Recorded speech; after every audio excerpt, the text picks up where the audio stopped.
For me, Dvořák, it's so beautiful music.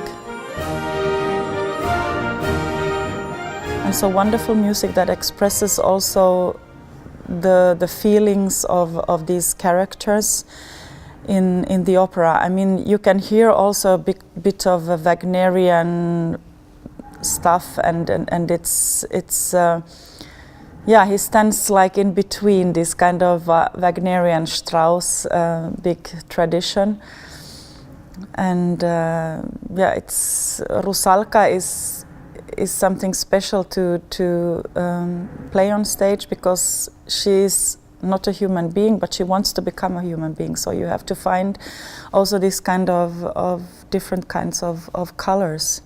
The role of Rusalka is very complex, because you have to be able to sing very lyrical. You have to be to have some kind of childish, young color, but then you also have to be able to also show very dramatic kinds of sequences. And when you, for example, in the second act, when you are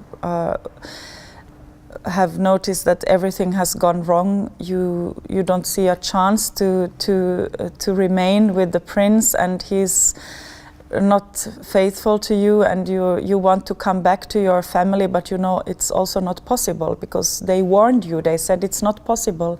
When you have once come to the humans, but they will not make you happy for sure, then there is no way back. And when she discovers this, it's something really horrible, and you have to try to get this pain and this despair in your singing. First, when I sang the role, I thought it would be boring to have so many parts where I'm not saying anything. I just have to act, and but it's also in that sense well composed of Dvořák, that I don't have the feeling. I mean, I have to react, of course, to the music, and I have to react to that what the prince and the foreign princess, what they are saying to me. So it's not that difficult that I thought it would be from the beginning.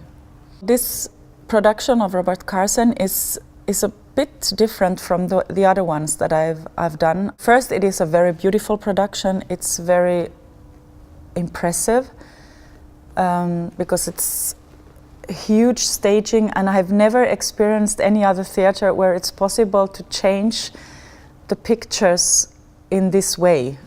And for me, as Rusalka, I must say that the ending is totally different from what I'm used to, because Rusalka takes her own, how do you say,